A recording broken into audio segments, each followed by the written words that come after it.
Please don't. I'm a terrible offering. You really don't want to do this. I taste terrible. Not today. What?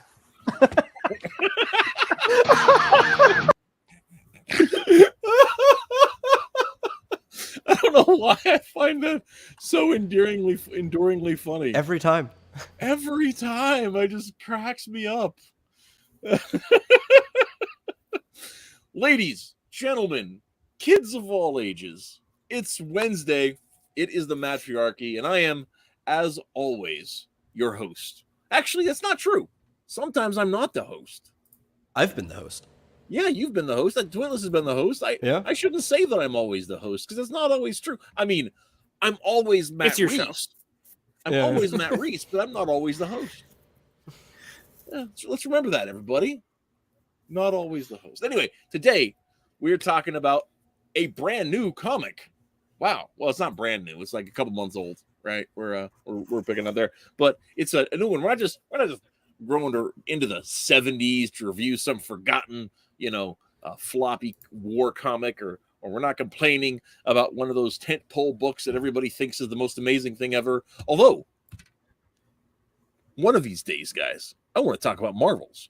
Anyhow, but yeah, today we're talking about Superman #1, from the new Dawn of DC line, which there was a couple things I was confused about with it, but we'll get on it. So this was Twitless's idea, and to kind of go through this, not necessarily as a show. We decided to make it a show, but he he took a chance on it, liked it, and told his friends about it. And hey, isn't that what everybody should do with comics, right? It felt so old school in so many ways. And the best way to get any sale is through word of mouth. So you did your service, Twitless.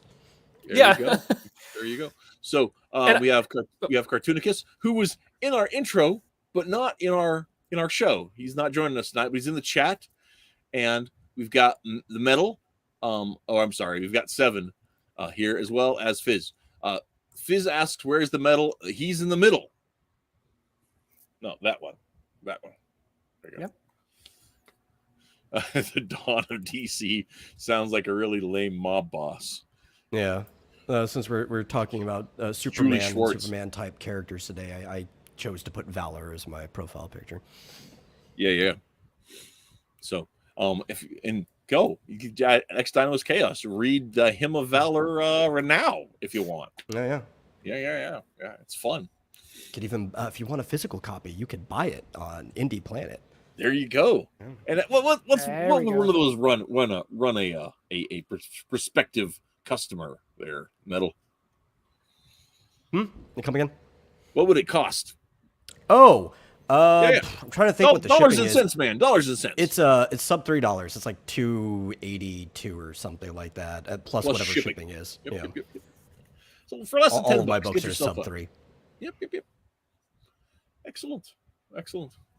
So that's the story there. So Twitless, tell us, share with the kids out there in internet land, how you discovered this book. Let's see. How did I discover this? Actually, I'll tell you what. So I talk a lot about comics. I theorize about comics. I'm doing some actual, academic study into it. And so comics are an important part of my life. But I realized that even though I had a comic book store near where I was, going to school, that I wasn't buying anything from there. And that just struck me as just sad. And it'd been a while since I had, I was never a huge pull list guy. I did a pull list briefly around 2012, 2013, essentially. And I finally subscribed to a couple of comics. Before that, I just kind of read them in the library. And that's part of why what made this an interesting pick and why I'm enjoying this, because part of enjoying comics is not just enjoying the comics themselves, but there's like an experience to getting them, purchasing them. There's an experience to sharing them with your friends. And these are classic aspects of comics that, as the industry has had its ups and downs, especially downs lately, we're losing these aspects. And so I just wanted to go to a comic book store and buy something. And part of it was also to just like keep myself current on some book. Like I wanted to know at least something current. And not just have my knowledge be based on the past. So, and there was a bit of a challenge there because you look at the wall of comics, you pick up some of them, and you see some of them are just cringy as hell. Some of them are agenda ridden as hell. Some of them are just, you pick them up and you just go, man, why can't Spider-Man just fight villains in New York? Why does this have to be a quantum realm, inter-universal? Oh gosh, just give me something to, give me something classic. Give me something I can sink my teeth into. So Seven says, I hear Twitless's favorite book is Blankets. He reads at night with a flashlight under the sheets. I will come to your house, sir, burn all the blankets inside it. But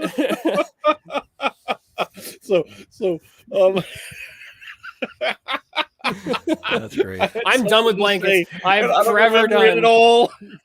I am forever. If I hear the word blankets again, and as long as I live, it'll be too soon.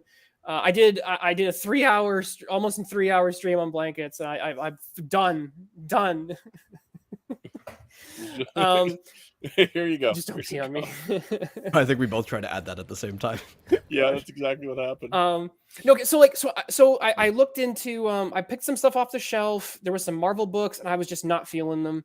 And there's the Jonathan Kent Superman stuff. And I cannot be arsed to read that either.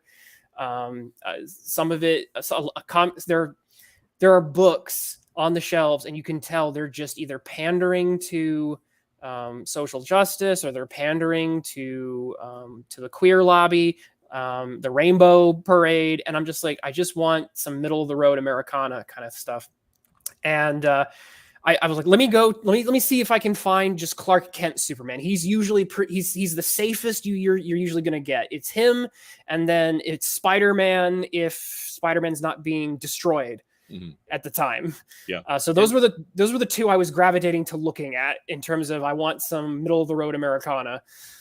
Yeah. So just for a second, sure. The Twitless, the blanket stream was Matt Krotz. Did a Spaces over on Twitter, and it's recorded, so you can go onto his feed and find it and listen there, and do what I did and bump it up to 2x. That's the best way to appreciate it. But I sound like really, Alvin the Chipmunk, but yeah, no, it's really good though. I really enjoyed it. A lot of thoughtful conversation, and it made me. I actually, it's crazy. Like when you describe blankets, the kind of the impetus and push behind it. Backstage, or I came maybe been on stream a few weeks ago.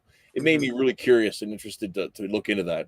But hearing your stream, it's like I feel like it's a train wreck that I just have to witness for myself. So we'll read it and let me know what you think. It's a door stop, but it's actually pretty fast. Right. It's an intimidating book to pick up and go, oh my gosh, this looks huge. But actually, you can read it in a couple of sittings. It goes by very quickly. Cool. Captain Cummings here says, Yep. I went to Fort Worth, Texas last week and visited 3 or 4 stores. Only one of them sold new comics, with the rest of them being more of a collectibles style. Yeah, that's my neck of the woods, and that's the exact experience I've had at the local stores too. Yeah.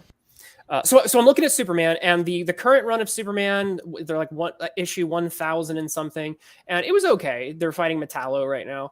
And but then I saw this other thing, and the cover was it was very attractive. Can we pull up the cover of Dawn of DC? Just I have a tab of it open. Let me. Yeah, okay. Let's go ahead. Because I saw that this was like a new series, which is always kind of attractive when you've been out for a while. You kind of want a jumping on point. But something about the artwork. This was very clearly marketed to sell exactly what I was looking for. Even on the front, Man of Steel back in action. I'm like, okay, cool. Clark Kent. I see Lois Lane. I see Jimmy. I see Perry White. I see mostly characters I recognize. I see Metropolis looking very Metropolis-y. I'm like, all right, Let me pick Yeah, this most up. importantly, you can recognize them. Actually, Yeah, I think they're on model. Yep. I think I picked up issue 2 first, if I'm being honest. But you know, the series was very, like I said, very appealing in its artwork. And when I was reading it, it was like, okay, Superman is fighting the Parasite in Metropolis. This is the kind of classic middle of the road kind of thing that I'm looking for. So I picked issue 2 up from the store, and then I quickly grabbed the other 3 because it's on issue 4. It's still a very new series, and the color design of that cover is mud. Mm. Oh, no, I can see where he's coming from. It's a lot of very hot colors that are all a little samey, and it kind of pops in that thing. I can definitely see somebody not appreciating that color. That sure. color, Oh yeah. color So design. So to me, it looked bright. I think it's because it's not like it's really the dawn. I mean, they're really leaning into this dawn aspect. Yeah, I think they could have done it better. Leaning into the saturation by bringing the bottom of the buildings more into the violet and blue, so that there's a higher contrast between the orange and yellow of the sun, instead of actually going into a darker / muted. But color. it does pop off the shelf though, so that's nice. I also got to point out that another thing, this is affecting all comics. Paper, they've had to change paper stock for most books. I don't know if anyone's been to the shop lately, but they don't do gloss anymore.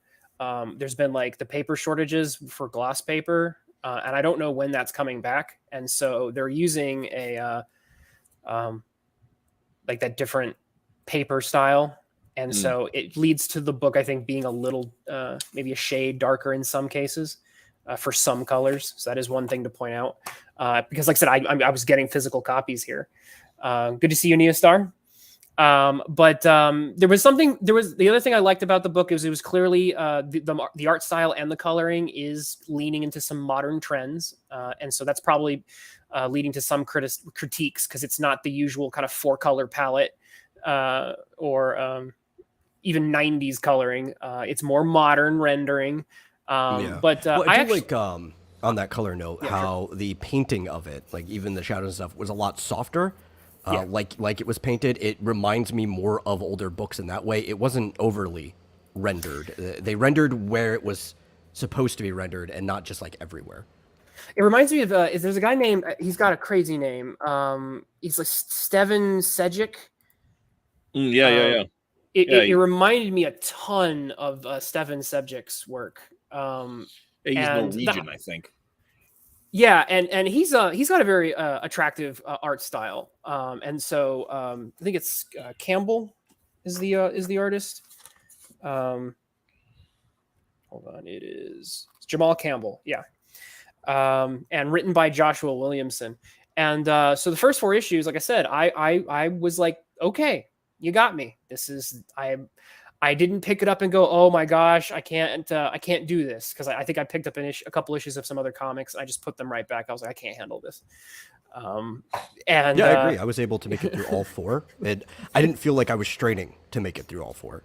Yeah, and I only read the first one, so we'll probably try to avoid spoiler talk beyond. Yeah, we could just talk about a few things on here. Talking about the thing. So, what was it about the book there, Twitless, that made you say, "Hey, this is for me"? Like I said, it was that combination of it was a classic story, classic. It was, and the artwork was modern and classic at the same time. It's definitely modern artwork, but it was trying to evoke classic spirit. And I kind of like that. I feel like if you go too far into emulating the past, sometimes you can miss out on new things that are interesting in art. So we don't always have to replicate everything in the past. We can push forward. And so I feel like this book was trying to do a good balance of that. I will say, I think what won me over, the artwork really did a lot of the lifting here, but Williamson's kind of classic sort of, I'm a big sucker for like the DC animated universe kind of storytelling. And I feel like Williamson is in that camp. If you pull up Williamson's Twitter, which I just did, he's one of the few comic book guys who I think avoids the getting into Twitter spats. I think like every tweet I saw of his was simply it was just a advertisement for comics. And I think that this book and we could talk about like the reasons for why this is, but I think this book either through editorial fiat or the deliberate choice of the creative team they brought in, it was like they knew we need a middle of the road product. We can have the products for, you know, the rainbow crowd. We can have the products for other people, but we need at least one product that will get the normies back.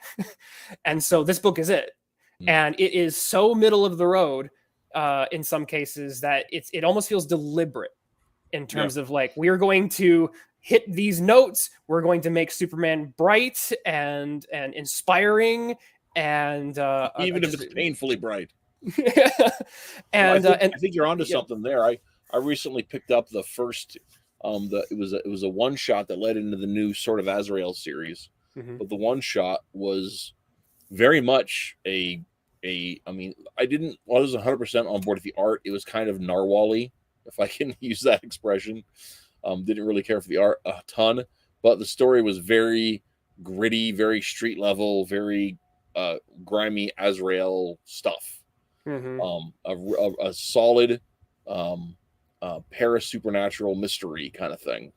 And I was like, okay, man, I'm curious to see the rest of this, where the series goes, because the writer for the one shot is the writer for the series, so I'm interested to see where the series goes. But I'm gonna have to see if I can't find some back issues on that one. But I think maybe I mean, based on those two things, I'm wondering if DC isn't trying to, rather than push all of their stuff at a new market, look at how do we capture multiple markets, which that's smart.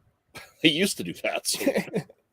I just like, it was neat because they so far they have signposted, because like Jonathan Kent, I'm not really spoiling anything, but Jonathan Kent, who for those who don't know, he is the bisexual son of Superman now, and that's the rainbow flag, appeal book. And I believe it's Adventures of Superman, which I believe is Jonathan Kent. That's the line. Action Comics is just general super family stuff, mostly Superman, but it also touches on Supergirl and Power Girl and everyone else. I hate what they're doing with all the rest of the super family. But that's just in terms of like what. But all those are being published concurrently. But Dawn of DC Superman was like, it shoved everyone else in the super family to the sidelines. And it was like I said, it was like they deliberately knew, okay, the people who are coming here do not want Superboy, Super Horse, Super Cat, and everyone else. They just want Clark Kent, Lois Lane, and the core people that mostly that you're seeing here on the page here. I think Lex Luthor shows up on the back cover. But it came with a wraparound cover, so it's Lex in the back. Yeah. And so it's like, it's a product for people who want that. And I was like, yes, please. So yeah, there's your wraparound cover right there. Carcoonicus says, is this his real son or is this the clone Superboy? No, it's his actual son that he has with Lois. Yeah, the clone Superboy is in the picture too. In fact, there's a splash page that has like the super family in it, but they're just as window dressing. They're not part of the story. Yeah, and that's the thing this book does. This book is like, hey, they're there, and I think some future issues, they'll like, when they do show up, it's so much like, hey, and then it's like, no, back to it's almost like they have a good excuse, like, no, I need you to like hold this perimeter so I can solve this problem type situation. Right. Like, okay, we don't actually have to deal with you. Well, and that's how it used to be. Like back in the, I didn't collect a lot of Superman stuff back in the 90s. But man, when they'd cross over with, Batman or Aquaman or whatever, I'd pick up those issues and stick them in my list. And that's how it would be, is you'd have your guest star would show up, and then by the end of the issue, it would explain how they're going back to everybody's going back to their own paradigms, and that there you have it. And your world's bigger, but you don't have to know this stuff to appreciate it. So, right. So this book is able. DC is trying to have its cake and eat it too. They clearly want to appeal to both markets, and so this is their appeasement to the people who are they just want that middle of the road. And so that's what I bought. And the first issue, it hits all the notes, I think. I wouldn't say it's a perfect issue. I'm not going to oversell it, but in terms of a fun comic that hit the notes I wanted, that I've been needing to see from a character like Superman, who, like I said, because I write Omega Girl, like I said, Superman is a character who's grown on me to the point where he is one of my favorites superheroes now. I don't think he's not my favorite, not my absolute favorite, but he is one of my favorites. And so this hit the spot, and I do recommend it. So let's talk a little bit about the world and the story Sure. in this piece, because I think that's one of the things is like, this is also like, it's set in the continuity, but it's also like separated from it a little bit. And there's some, like, I got a little confused with a couple of the things on the issue, just because it was just like there's some weirdness in places where I didn't expect. But basically, it starts off and Superman's like save of the day, and Livewire. Oh, this was a little cringy.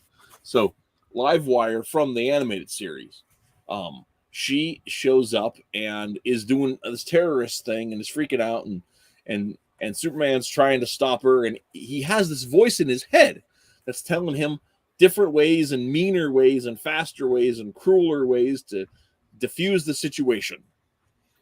And he doesn't listen to that voice. He does his own thing, and he stops her.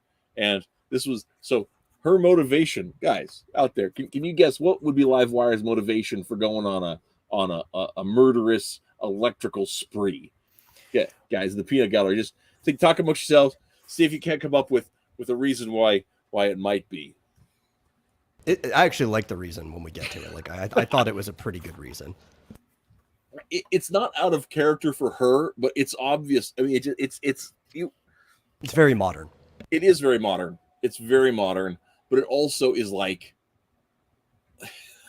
But like, yeah, really, it's a modern fit for a character. Like it's really like if you evolve the feels character like a painful lefty dog whistle, because it was just like, oh, I can't even look at the chat. My computer is locked up, so we're still going, but I can't tab between things. Nobody's guessed it yet.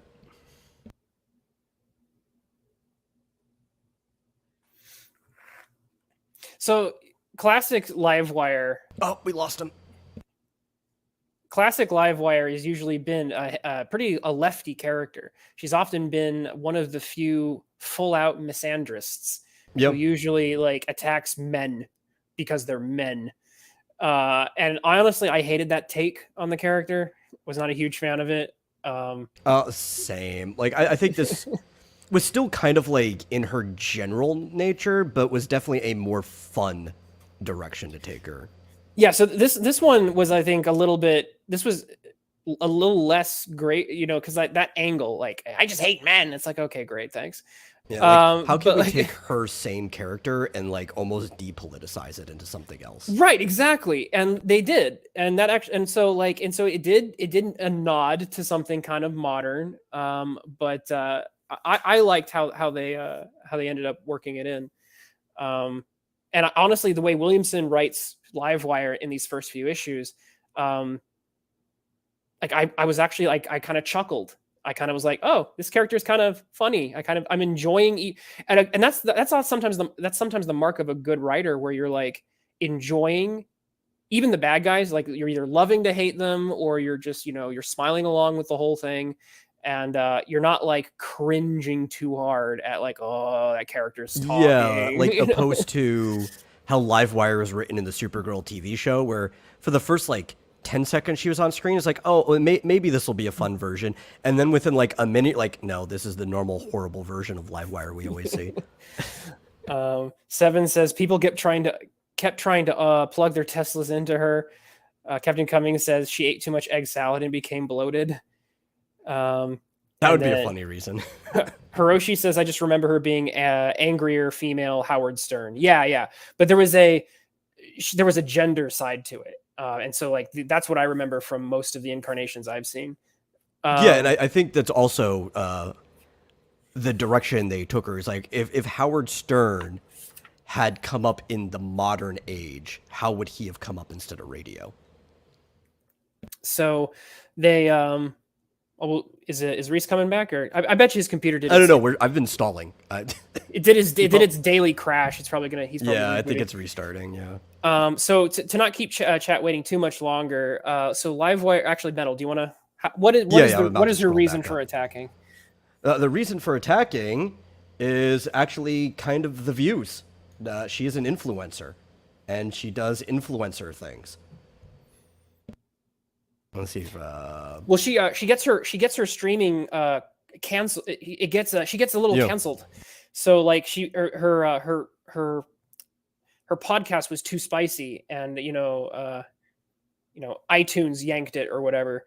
And so because she got pulled from streaming platforms, she's lashing out. So that's part of the thing. She says, "You can't cancel me." And yeah, it's a teeny cringy. Right, it's a teeny cringy, but like that's her character. She's always, and if you think about who in the DC universe would be a live streamer who would overreact because she got pulled from the airwaves, it would be Livewire. So like, it's not.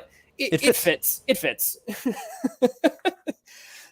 And it's also, if you're going to do something that's a little modern, because you do want, maybe not kids. I don't think kids are picking up comics like they used to, even if they have the money for it. It's probably more closely aimed towards teenagers specifically these days. If you want a teenager to pick it up, this is something they can relate to, because it doesn't actually matter like what your political orientation. Almost everybody gets quote unquote canceled in some way. Across the meter, so anybody can relate to this. Right, exactly. So it was not. So again, Williamson, threads the needle. He addresses like the whole canceling thing, but he does not make it political. She doesn't even rant that much about like, oh, I hate men. She's just acting out. Like that's Livewire. Livewire is an angry person who acts out. Like that's been her character from the get-go. Yeah, she's a hot-headed brat. Right. So she acts like a hot-headed brat, and hot-headed brats often are live streamers in today's day and age. So it all fits. That I like I said, but Williamson doesn't write her so obnoxious that you completely lose any desire to read any of her dialogue. Like that's the line of like writing any type of character who is supposed to be disliked by some like measure. You want to like the dislikable parts of people, and I think he does a good job with that. He writes a hot-headed brat, so she's obnoxious, but she's not cringe. Or she's not so cringe that it makes you, because like I said, there are certain characters where you write them so cringe that you don't even want to read what they're saying. I wouldn't even consider her cringe. Like maybe what's happening in world is cringe, but from like the actual execution perspective, I didn't think so either. But I think Reese may have cringed a couple of times, which I get. So I could see somebody cringing a little here and there, but like it was never, the cringe levels never rose to like the unbearable, like where Bendis likes to live. Like Bendis lives at like Cringetopia, and people like him, and they write that like everybody's written at cringe maximum, and you just don't want to read anything that anyone says. And that's not Williamson. Williamson, again, I don't know if someone told him to do this, or if this is the impression I get from other people who have talked to me about Williamson. Maybe people in chat are familiar with his work, but the impression I get is that this is Williamson's MO. He's the guy you call when you want middle of the road. And so he's that guy that got into comics like, man, I just want to write fun comic stories. Why you guys have to just be messing everything up? And so DC needed to do a middle of the road book, so they called Williamson, and I am enjoying this. And so this actually happens to.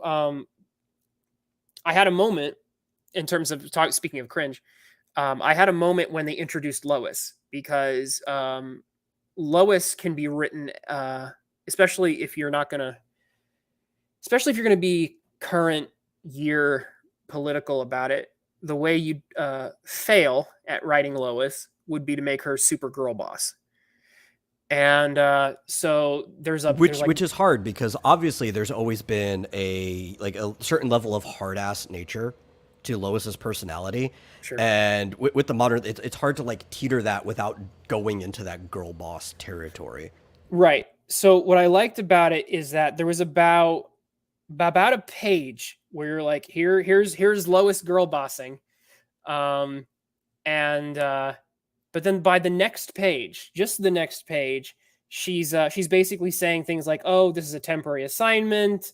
Perry's on vacation. It's not like, oh, well, Lois is in charge of the entire Daily Planet forever because she's, because girl boss. It was like, she's like, oh, I can't believe I signed up to stand in for Perry while he's on vacation. And it's like, yeah, I could see Lois doing that. I could see her top reporter. and I could see her even. And so the impression you get is that she's almost overcompensating. She's being bossier than even normal because she has to act in authority. And it was like, okay, I could see that being a thing. And so that's the impression I got. And then of course Clark just like gives her a silly grin. So like on the contra side to that, right? Between this and they end up going to the roof like almost immediately after this. Yeah. I like that this shows off the jovial nature of Clark Kent, which is something you don't actually get to see a lot these days. Like people will write Superman, and Superman always comes off that he's super serious because he's often in super serious situations. But like Clark, when he gets to just be a person and he just gets to interact with other people and he's not worried about the Superman things he has to worry about, it is a pretty, I wouldn't say carefree, but he's got a good nature to him. He's got a good sense of humor, and he tries to actually live life like a friendly person. Yeah. So before we get much further, can we scroll just back up for just for a second? Because this is one of my favorite moments in the book. So after, Livewire is ruins a wedding.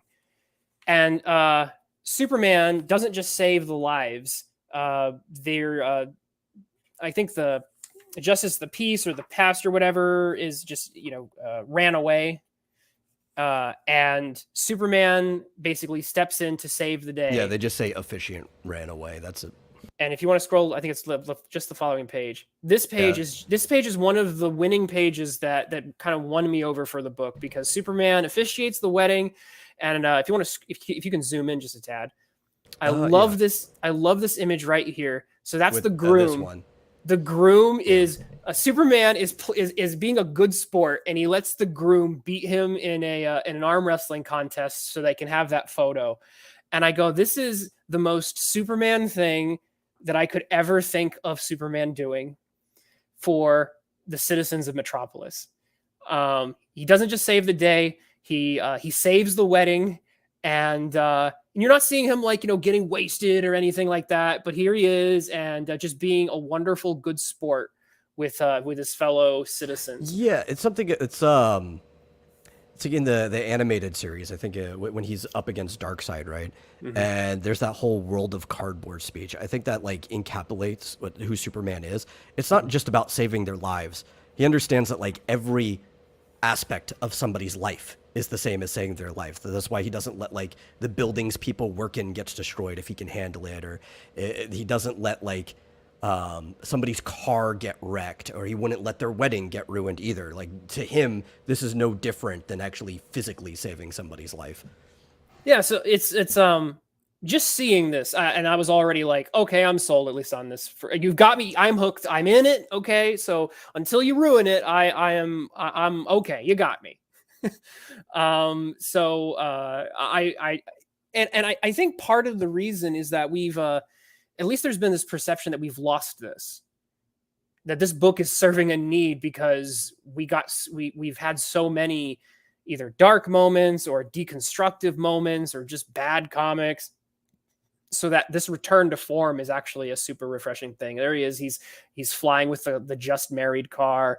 And these are just wonderful little details. I actually just love this as a page too, because it's still very much a comic. Like you do get the sequential story with the photos, but this is like a great way of doing a montage, something that's clearly supposed to be a memory without like really hamming it in. Like I think this is just a wonderfully designed page. And he's typing it up too, because like that's Clark typing up the story. Yeah. No, you're right. The more I stare at this page, the more I'm like, this is actually a masterfully constructed page.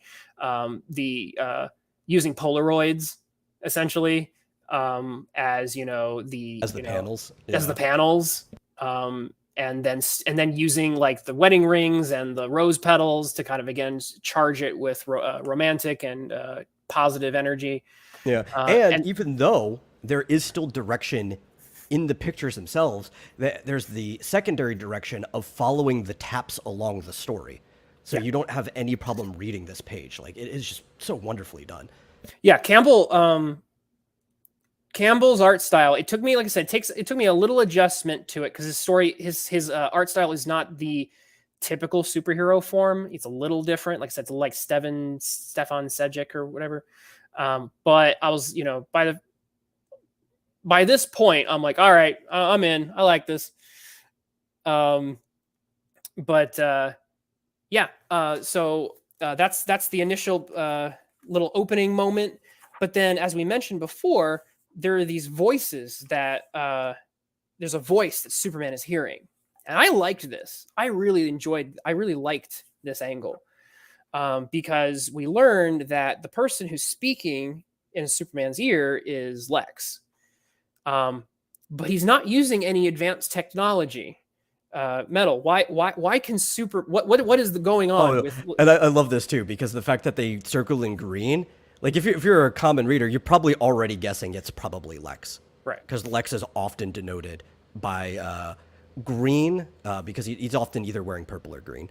And what's going on is Superman throughout all of the years has been so tuned in to monitoring Lex Luthor that if Lex just speaks freely, Superman can hear him from anywhere, and Lex is relying on that to communicate with him. I love that. I absolutely love that. Because it and this is something that Williamson does in the book, is he uses familiar things, but he does them in slightly. Oh, scroll back up 1 second. Right there. So if you want to zoom in just a tad, this is a really good panel.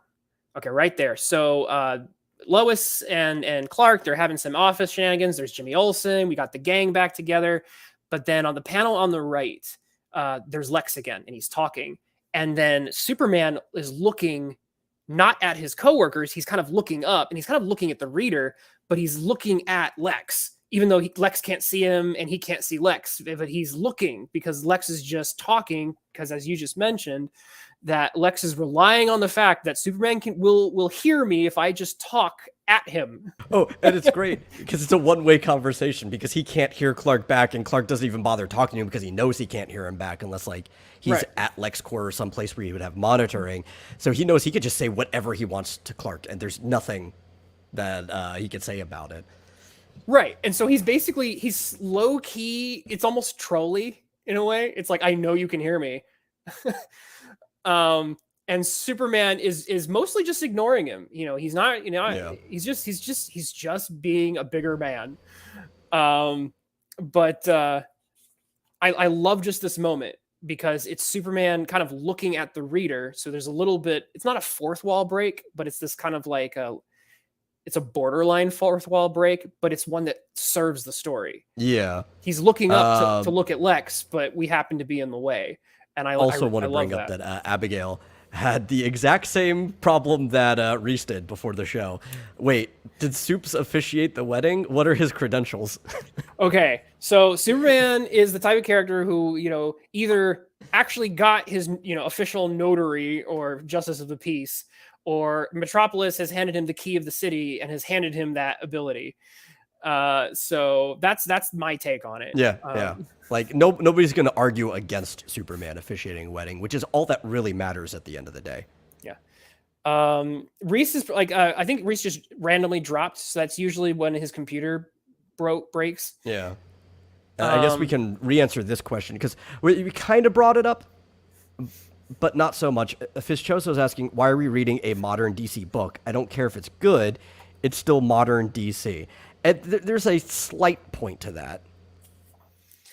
But also, because I wouldn't have picked this up if you didn't suggest it at all, because it's modern DC. Right. I really like Superman too. I want to read good Superman stories. Like, I'm hoping it's good, which is, after reading it, even with my nitpicks, because there were quite a lot of nitpicks, I did have a good time, and I was glad that you suggested this to me. Yeah, I just needed to, and so I'm not buying a bunch of mainstream books now, but I wanted to just buy one I was like, I went to the store and I was like, just give me a reason to buy one. And part of it, like I said, was so that I could keep my my ear to the ground and see what the modern industry is doing. I think it is important to see at some points, to not stick our heads in the sand and say, hey, well, what are they doing? Sometimes the mainstream, for all of its problems, there's still some good stuff in it, and there's definitely things we can still learn from it. And so I'm definitely not going to be a fanatic, consumer and just consume next product. But I was like, I want just one. I want to read one book. Give me something. And this was the one. You could be like me, right? I like I even said too. It's like, oh yeah, I'll read it. I'm just gonna go to like read comics online or something. I'm not giving DC money right now. Don't tell them about that the sites that don't exist. Yeah, but now if they continue to make good stuff and actually sell me on giving them money, I will be glad to. So I wanted the full experience. I wanted the full experience of going to the comic book store, because that, like I said before, that for me, I wanted that in my life. And part is I wanted to support a local comic book shop. And so, so for those reasons, and then the ability to like have physical copies, flip through them, and then recommend them to your friends. That whole process, I wanted to do that. Hey, welcome back. I forgot to add myself. I've been sitting here listening to your conversation, being like, yeah, these guys have some great things to say. That's great. I didn't realize I was stuck in the green room. Yeah. I mean, you have the ability to add yourself at any time. I wasn't going to drag you in here before you were ready. No, I was letting you go and letting you riff, because it was like I didn't have anything to interrupt you with or nothing. And yeah. No, I am actually considering going back and buying the 4 that I read though, because I like them. I just wasn't going to buy them with the State of DC before I read them. I just haven't been to a local comic shop in a while. Yeah, because purchasing is how you tell them you want more or something. Exactly, so, and that was the thing. I was like, you know what? I want to give a signal that I like what Williamson is doing. At the very least, I want to be like, yes, Williamson, keep doing this. I will support that, at least for this one book. Well, I'm not sure what it was. I was trying to look up what Williamson had been doing before he did this book, because it was in my head that he did some stuff. I was thinking Robin and Flash, but I couldn't remember for sure. And then that's when my computer went entirely clockwise. It was, I don't know what happened. I was talking about Livewire, and then I stopped getting any feedback, and I realized I was talking to myself. And I don't know when I cut out on there, but at some point it kicked me out entirely. Tim Tuner's trolling us. Now let's review Tom King's Gotham City Year 1. Please no. Okay, so Superman's being the bigger man, and he's just ignoring Lex, and Lex is still just, I'm just gonna keep trolling you, buddy. I'm just gonna keep yakking until you pay attention to me, and then he decides to, like most trolls do, he decides to one up the troll game, and so he. There was actually one other thing in there I wanted to mention real quick. Oh, sure, go ahead. Right? And it was when they were on the roof. It's not just Lex. He actually, and you could have guessed, like if you know Superman, if you know DC, you could guess this too. He does bring up there's one other voice that he normally monitors, and I think it was Lois the one who brings it up, and it's Bruce Wayne. There we go. Yeah. Yep. Yeah. I love that angle that Lex is counting on the fact that I know that Superman has attuned. We have such a animosity between us that's if I speak, Superman's going to hear me. But then obviously Batman is on that list, is that short list of people. That Batman's funny because it's like it's like listening to his family, but it's also listening to the black sheep of the family that you have to keep tabs on too. Yeah, and I wouldn't say that I one thing going back, because you've already touched on it, I really like the idea of Lois stepping into Perry's job. I thought that actually feels like a really natural fit. Well, it's temporary. It was like I understand this is temporary, and she's got her own hesitancies about that whole thing. But it felt like honestly, that could have been a weekly debate debacle in an episode of the Superman 50s TV series. It's got that same level of character. I mean, they wouldn't have done that in the 50s. Well, they might have for a gag, but I mean, it had the same level of of character, like interactions and that kind of thing. I thought that was. I noticed in the chat somebody's talking about it being the overcompensating girl boss kind of situation. I don't really think it's that. It's just that like Lois is such that's her character is to I be think that she is kind of a hard ass. I said she earlier. she was overselling a little bit, but she wasn't girl boss. Right. There's like a fine line there. Well, Williamson is able to sell it in the way that Lois is like, I have to act more bossy because I'm in the boss role now. Yeah, and I can't let other people get away with what I got away with. And I'm like, okay, I can buy that because the minute she's on the roof, she's all sweetness with her hubby, and I'm like, all right. I'm you know what I mean? Because that shows you that hold on, it shows you that the girl boss parts are more of it's a persona. Because if it's like, oh hey hubby, we're alone, I'm gonna be sweetness, then it's clear that she's not just girl boss all the way through. Right. And that's she has a job to do. She's performing Perry's role. Exactly. And I think that's the thing. Well, and the great thing about it too is like I want to step back here for a second, a little outside of the story. How cool was it to see a genuine Lois and Clark moment after like all of that Bendis crap, right? like that whole maladaptive whole thing. It was an angst-ridden, disenchantment and everything else. That was if there was a thing I really loved about this book, it was like not just this moment. I mean, it was the way they played the interaction between them throughout the book. I thought it felt really authentic. Yeah, no, that's again. I think they tapped Williamson for a reason. I think they knew that people were either disenchanted or desperately needing this as a panacea. I even like the little touch of like, but Williamson is not just only doing. He puts little touches that are like his touches, whether it's the hat. Visually, him and Jamal with the hat. Clark's not usually wearing I think the ball cap, but it kind of gives him a blue collar feel, which is nice. And Clark has often worn like a fedora back in classic years, but this is kind of like, we're going to give him a hat and we're going to keep him blue collar. We're going to give him like a ball cap. We just have to update. It's like if somebody was in an office now, what would they kind of dress like? And people are a lot looser, even in office wear, than they used to be. So it's fitting. Exactly. Yeah. So that's what I'm saying. The team is trying to do some updating, but also stay classic. I like the headphone touch actually. It's like the noise canceling headphones. The noise canceling headphones that totally work. Yeah.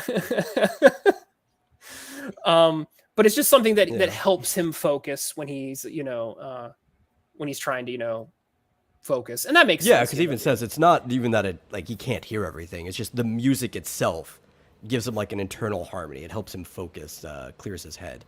And that's a way of giving him some interesting depth without giving him angst, which is what Reese, you were saying that you didn't like. So it's like, hey, here's some depth, but we don't have to do stupid angst. Well, yeah, because like, and the thing is, the whole point of their relationship is that like with every good marriage, right? Every one of us are broken and flawed and whatever else, but these two broken pots are more complete together than they could ever be separately. And Clark's stability allows Lois to be adventurous and safe and still feel safe, and Lois' support allows Clark to have meaning behind with this hopeless quest of saving the world, right? So like the fact that like they've built something together and that they have each other's for support and each other for reinforcement and a meaning beyond just the activities that they're involved in, but that it's great. I love that. Seven has a hilarious comment. DC should have called it Superman Damage Control. That would have been the honest marketing for it. Superman, please come back. Yeah, which is like this is what I'm thinking the whole time that I'm reading this too. Right? It's just like, everybody always complains that DC likes to restart its universe every like 5 to 10 years or whatever. But like, if this was what I was getting from it, I honestly wouldn't mind if they just decided to do another hard reset and just like started over. Although damage control is a great acronym there. That's really clever. DC, damage control. That's fun. That's brilliant. This book is for the birds. Anyway, The birds are prominent. Actually, I thought that was a cool touch in the things. And then they kiss on the roof, and it's all very wholesome. And then, but again, Williamson, to give him credit, this first issue, I think it keeps a pretty tight pace. It doesn't. It has a lot to do. I had not noticed Lois is wearing Clark's hat. That's such a great touch. Yeah, because she grabbed it, and then Grabs it off they of get him. caught by Jimmy. So it's still holding it. They have to put it on. That's a great moment too, where she's kind of like just kind of puffing her cheeks out. That's a cute moment. Well, and then here he is running off, and Jimmy doesn't even notice because he's so fixated on whatever else. I hadn't picked that up either. I was trying to figure out what they were looking at. I had missed those little touches. That's a great panel of Superman doing the shirt. Oh yeah. Well, and I really like it because that's classic Lois right there. Think about yelling all the like Great buttons. Caesar's ghost. He's doing it in super speed. It's fine. I'm just imagining all the buttons that have been people that have been impaled with buttons throughout the years throughout Metropolis. There's just buttons everywhere. Jim Tuner says, "Out of control, girl boss. She stole his hat." Unforgivable.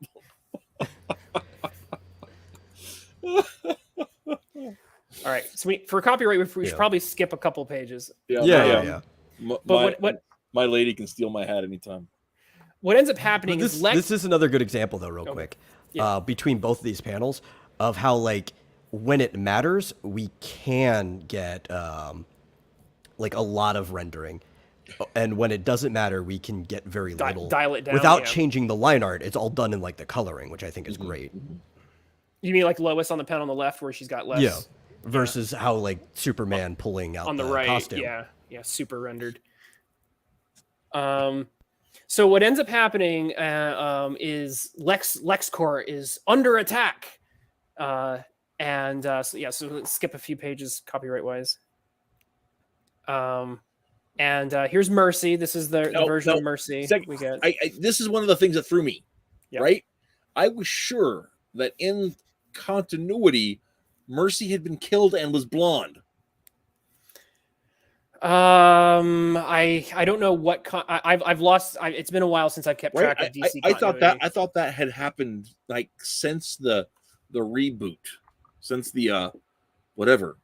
So that threw me off. I was like, why does Mercy look like Lois? I thought she was dead and blonde. Well, she's a cyborg, so I don't know. You can just. No, like, she was just bleaching her hair during that whole period. There you go. Oh, okay, that's fine. Just like Lois was dyeing her hair red after they made her red in the 90s and then stopped. So Seven says it's a very Adam Hughes look. I think that's fair. That's fair. Yeah, like I said, him and like I said, and then there's Stefan's. I really wish I could pronounce his name better. Septic. Just say it Septic. I don't know if it's right, but say it that way.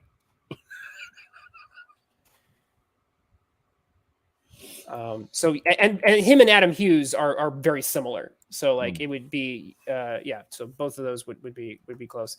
So basically Mercy is like they put the Superman symbol on and they get rid of the L and they put a giant S on LexCorp and they call it we're rebranding as Supercorp. And Superman, we're gonna hand you the keys to this new rebranded company. Lex is in jail for reasons we haven't discovered in this book. Anyway, I don't know where they mention that. I mean, it's Lex. There's plenty of good it's like I'm to be in jail. Well, here's the thing: is he tried expanding the San Andreas Fault to expand to separate California from the United States, so he could start his own country. No, you wouldn't throw him in jail for that. I mean, Lex was right. or I would agree. Or sorry. But so Mercy, I love the little S pen too. Like they've embraced the full rebrand, and here's the part I love is Superman is just like not having it. He's just like in a couple of pages. Not only is he not having it, but a couple of pages they have this big 2-page spread where there's. She mentions that everybody's morale has improved, and everyone at LexCorp who was super depressed with taking care of Lex's stupid plans. They love working at Supercore now, and everyone's dressed like a Kryptonian, and they're just bopping and hopping around doing their little business and designing which I would machines believe to because save humanity. most people that work for Lex are just like people who actually got into research and development and stuff like that. Yeah. They're just folks, and they're usually in over their head. The typical thing I've seen with LexCorp employees is I am in over my head. So here's is Lex ever punished for stealing those cakes? that's what he's in jail for. 7 years for each cake. But so Superman is not having it. Superman is not. Fruit pies. Sorry. No, you're good. You're good. Superman is not having this, and that's the part I love because the characters are in the book tend to play pretty straight to who we know they are. Superman is like, he's not. You know what? I'm gonna trust this. Superman's like, pass. Well, and then like all the scheming that Lex did in his company just before getting arrested, right? Yeah. So he sets up, and this is the most Lex thing ever. Is that so? He sets up a trust where if Superman doesn't take ownership, then the whole company has to be sold, and everybody loses a job. And like 1/3 of everybody in Metropolis works for some subsidiary of LexCorp. So if Superman turns the job down, it'll throw the entire city into a panic. And so it's just like such a Lex thing to do. It's such a Lex thing to do, right?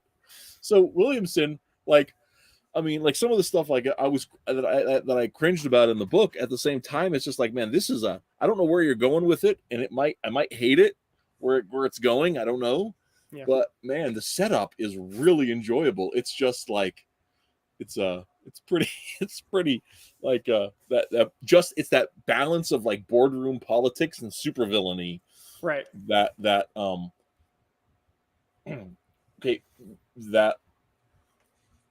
Okay, let me back up a little bit here to try to explain why I think this is so much fun. When I was little and I was watching Super Friends and reading Superman comics in the newspaper, right? Lex Luthor was this straight-on mad scientist and always had these crazy schemes, right? Right. And then I didn't watch the Superman the movie when I was small. And then when I was like 11 and I got into comics and I start checking out Superman a little bit, and Lex Luthor suddenly is this like shady business deal guy, and he's got all he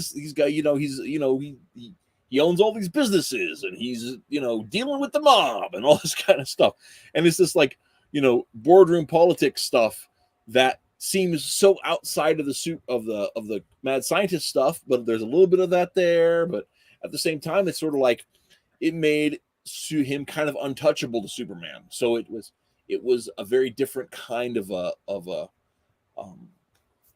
because he's not doing anything overtly criminal that you can pin on him, right? It's all sort of like, oh, I know you did it, but I can't prove it in court, kind of thing. It's mafia. It's mafia. It's mafia kind of stuff, right? It's the same feel as mafia, but it also has this other stuff. So like I kind of got into kind of digging on that, right? And for a while, I thought, oh, maybe Lex would actually be a better villain for Batman because of the whole thing. But the farm boy and the newspaper man versus the businessman, the mogul, kind of still there's got some resonance in that and can play it well. Yeah. But it whenever they would make the full jump into Lex being completely supervillainous, where you'd kind of lose it because you couldn't buy both sides of it. It was either had to be one or the other. I couldn't see it being both. But this story does it in a way where it's just like, well, maybe he is both. Maybe you. Well, that's what I want to bring up. This is what I really like about this, because it's not even really the full-on boardroom politic Lex, because he's not untouchable. He's in jail. What I like about it is like the core to even like evil genius Lex is that he is Lex Luthor, super genius extraordinaire. He is adaptive, and the cool thing is him being in jail doesn't stop him, right? Like he will do what he wants to do even if he is put in prison.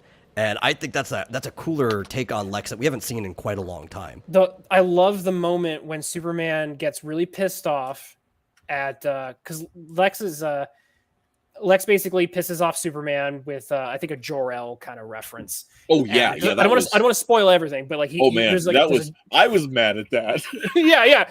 And Superman's like, but he has a moment of anger and he's upset, but he doesn't say I'm going to go kill him. He's like, I need to go talk. I need to hash this out. This is upsetting. And then Mercy is like, he's on his way, boss. And then Lex is like, he's not going to make it. And immediately emergency happens, almost on cue. Right. And which makes me wonder who may have orchestrated said right, emergency, exactly, yeah. Right? Yeah. Seven says Lex sounds like a low rent kingpin.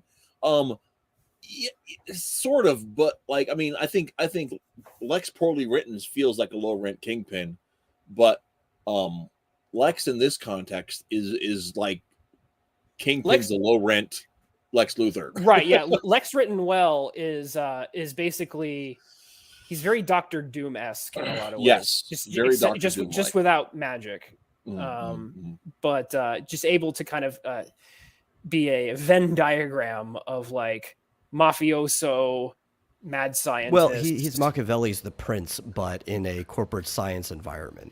Yes. Yeah. But I like that Williamson is making nods to modern things, but he doesn't do what they did in the films, which is we're just going to make Lex Luthor Mark Zuckerberg. Yes. Which pissed a lot of people off. Well, and because it was like so not Lex. He was like anyway. He was just a goofy. He was doing the Riddler. Pretty much. They wanted to do a Silicon Valley not the Riddler thing, proper. but, he was doing Jim Carrey's The Riddler from Batman. I mean, that's fair. That's fair. Yeah, forever. But so the story basically ends with a parasite attack, but there's another monkey wrench being thrown in here, which is the fact that let's not spoil it. So, but I don't want to spoil it too much. But man, I tell you what, it ends like the last set phrase in this book. Mm-hmm. Like, man, that put me in for the next one. Like, like it was a great cliffhanger. Cliffhanger. Because Lex is set up. It's set up so that Lex, or not even Lex or the Parasite, are the real villains. At least that's the current setup. Right. And so it's the fun thing about it was it wasn't even the pictures. Like we talk on this show a lot about how comics is a language and it uses words and it uses pictures to merge together to be a new way of expressing this, right? But what I'm talking about, what hooked me was that closing dialogue. Sound cut out? I think we're. Oh, I don't know. I can hear. I can hear you. Metal. Okay. Are we good? Yeah. Well, I even checked on the YouTube now. It's I can still hear it from the YouTube. Okay. Right. Anyway, but what it was is the dialogue, the closing dialogue that it ends with. Lex says something, and it makes me go, "Ooh." And we may talk about. I mean, when we do next month's show, we're going to go ahead and talk about issue 2. We might need to. If we want to get current, we might need to do a couple. So we. Well, see, I'm thinking maybe not get current. Oh, you don't? Okay. Because we do one a month. Eventually, we'll be. If we do a whole bunch of them, then we'll have to. Oh my gosh! Then we'll. I want to. If we do one a month, we have time to kind of ease into it, get a feel for it, think about it, not so urgent. Well, I will give one kind of like I don't know, way to hype up the next issue. Sure. I am notoriously a Parasite hater, and even I kind of enjoyed the direction they took this. So that's your little hype for why you should read this in the next issue. 7 says you guys might have sold me on this. I mean, that's part of the fun of comics. Is like, hey, I found a book. It's good. You should check it out. I was like, and I went to the store. I was like, I felt like a kid again for 5 minutes, and I was like, oh, I've this is the thing that is sucked out of my soul for so long in regards to the comic book store, and I was like, wow, you could still get it. Isn't that nice? Yeah. I've been getting all Antarctic Press books, so I haven't been missing out on too much. Oh, also, American Mythology has been re-releasing a bunch of like Dell and Topps and Marvel Zorro stories.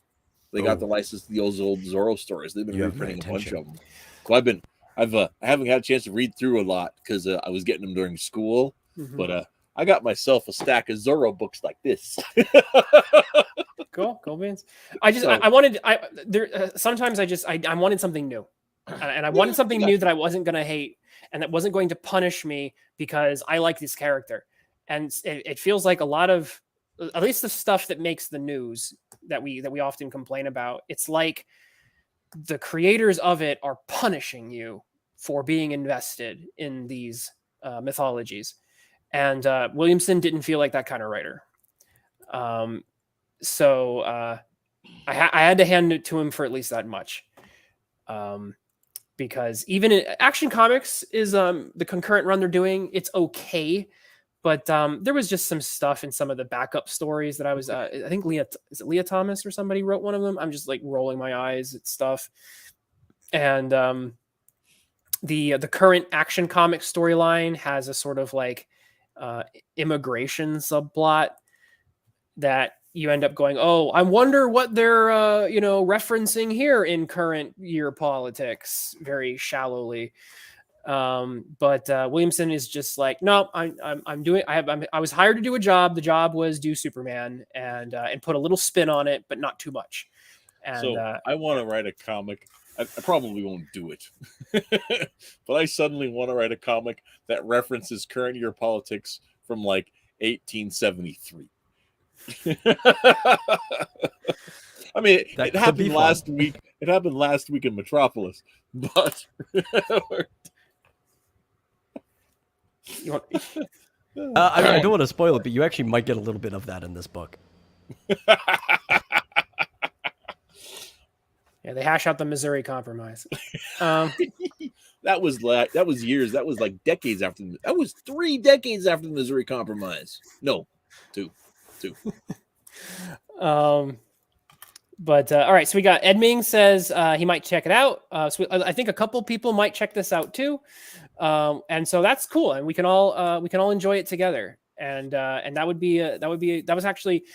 the other thing I wanted to do. I just wanted to pick up a book and then read it and talk with my friends about it. And I wanted it to be something where I didn't have to say, hey, you have to read a trade paperback, you have to do a bunch of homework. It was like, this is issue 1, and you only really need issue 1. Like the only thing that I didn't really have the answer to, which is why Lex is in prison. But I'm like, I can guess. Really need that? Yeah, I was gonna say. I was like, I could guess. I still want to know why Mercy isn't dead and a blonde. Nobody in the chat could tell me that. I don't know. But the book the book does a pretty good job of like making it so that as long as you know the basics of Superman, that's pretty much all you needed. And I really appreciated that. No, I think Twitless's answer might be the answer because minor spoiler, they do get into the whole Mercy is like a cyborg thing. Okay. So maybe it's not the Mercy. It's just, or it could be. It's just she wasn't. She's rebuilt. I've recoverable. I've no idea. I like Mercy as a cyborg. I personally like that angle on her character. I've always enjoyed that as a thing. But yeah, that's Dawn of DC Superman #1, and I liked it. Seven and Jim are about to start a land war here. Oh, and then Jim is embodying Abraham Simpson over here. we're about to have a breakout here. Okay. Well, I think that's everything I want to talk about this thing without spoiling the end of the thing, because I would recommend folks go out there and check it out. I will be, next time I hit the shop, be picking some up. So I'm excited. They have I actually picked up my comic book store that I had locally had a bunch of variant covers. I ended up picking up, I don't think I've ever done this. I picked up a variant cover because it had, I think it was for issue 3. Mm-hmm. And it was a throwback to Superman fighting like old school robots, like from like the Golden Age, practically. Oh, cool. Like do you remember the Fleischer cartoon, the Metal Monsters? There was like it was like an homage to that, and I was like, yeah, I like that. So like, Yeah. Well, I would like to bring up the one big problem I had with this book, and it's why when we were backstage, I was saying I thought issues 3 and 4 were stronger than 1 and 2, without actually even going into the details of any of them. And to me, this book and the second one felt kind of rushed, sort of. And I get it, because this is kind of like we're trying to reset the cogs a little bit, and they're having to like cram a lot of stuff really fast to be able to go with the storyline that they're doing. And that's why I think I liked the last 2 issues we read over the first 2, but it's still good. I just think the pacing was a kind of weak. I was okay with the pacing for at least the first one, because like issue ones always have the challenge of you always have to do too much with an issue 1. Yeah, establishing shit. Yeah. Unless you're gonna go way too slow, like Image Comics sometimes used to do, like Spawn or whatever, where it's like, you know, by issue 3, like nothing has still happened. So you always, I always feel like I'm willing to give much more slack to an issue 1, because of how like any pilot episode you're gonna have there's so many things you have to do with it, and I feel like it's very difficult to master an issue 1. But for this one, I felt like it did what it needed to do. I didn't feel like it went too fast. I would have liked to suffered from a lot of the same ways, almost like back-to-back issue 1s to me. That might be fair. Issue 2, I would have liked to have seen more from the Parasite stuff that we ended that we'll flesh out later. But yeah, that's no. There's definitely things to critique. There's legitimate. There's constructive criticism. There's nitpicks. There's obviously the fact that there is stuff to talk about is a good thing for a book. Oh yeah. Like I said, I feel like Williamson.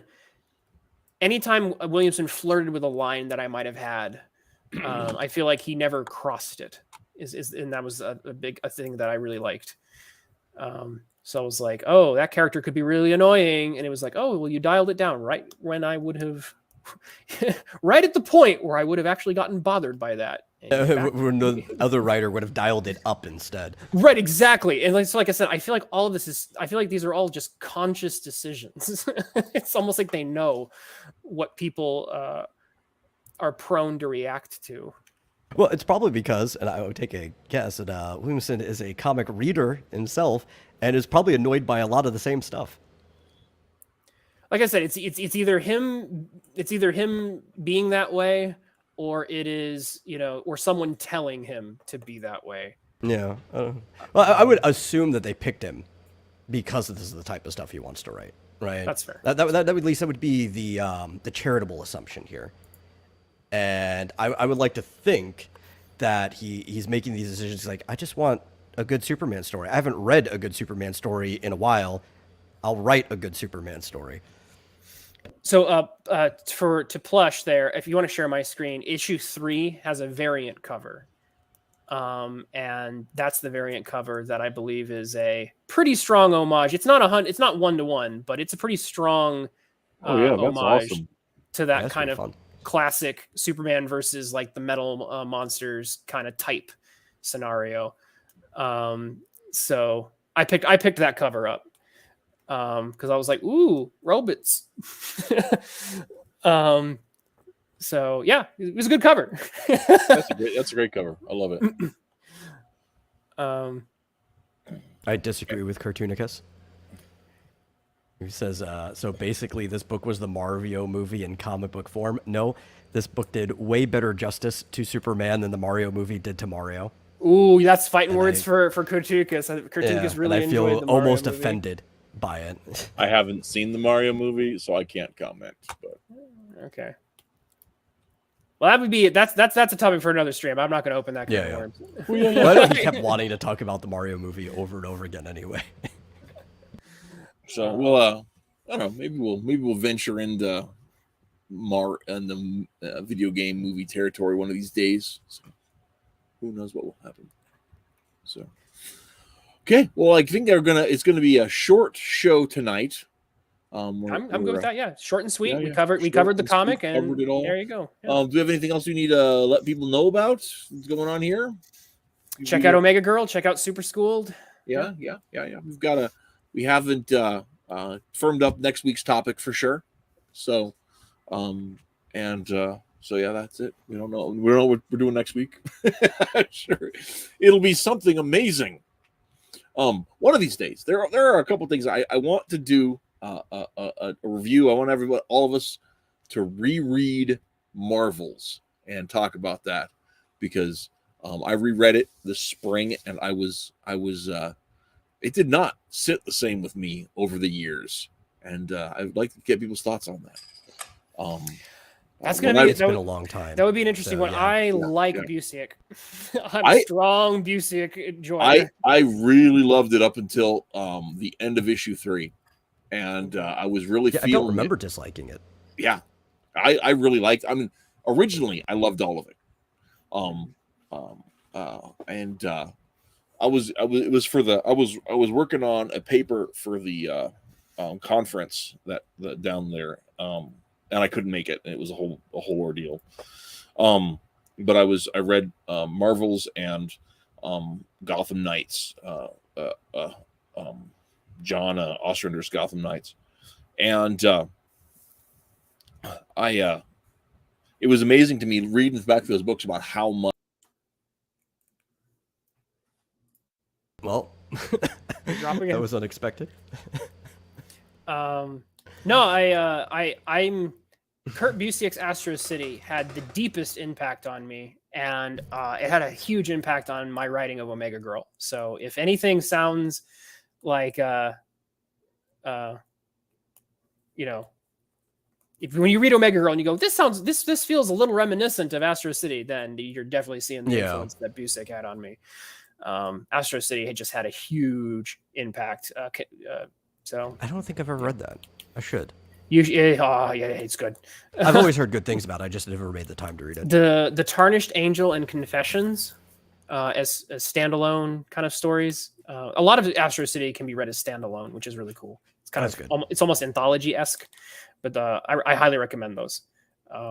He mastered the art of writing superhero stories from very different perspectives.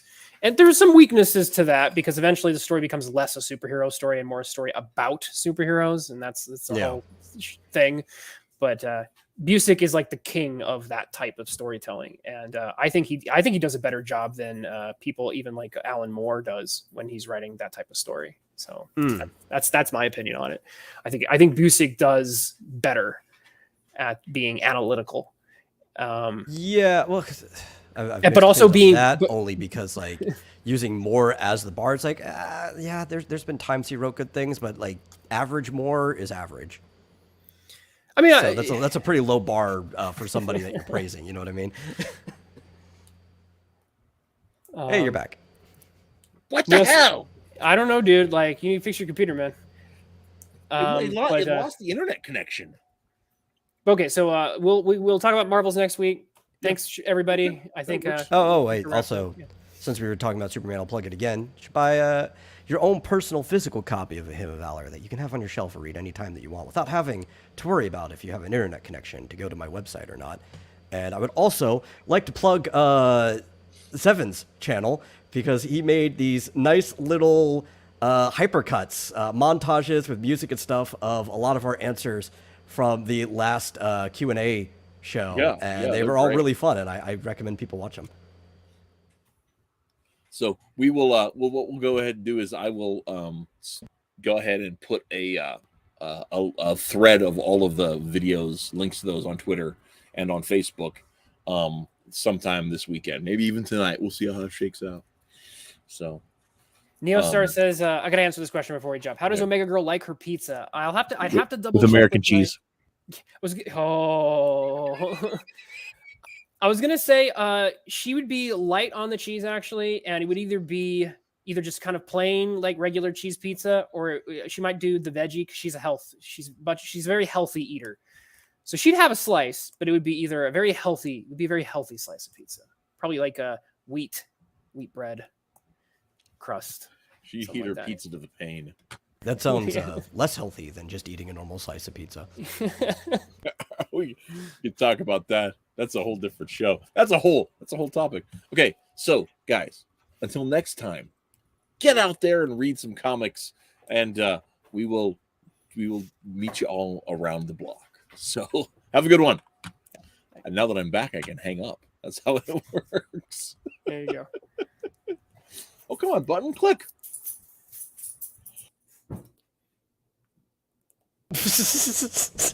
T-Trop again. Yeah. I think if I jump into the studio, I can force quit it on the YouTube side. Oh god. Oh, that's right. We're still live. We are here. Let me. If he doesn't come in to stop it before I do it, I'm gonna jump into the studio and see if I can. I'll just end the stream from there. Yeah, let's do that so that we're not just. It's, live. I thought we were in the back room. That's funny. Let's see. No. Darn it. The stupid YouTube survey came up and pushed everything down just as I was going into the studio. Okay, and end stream.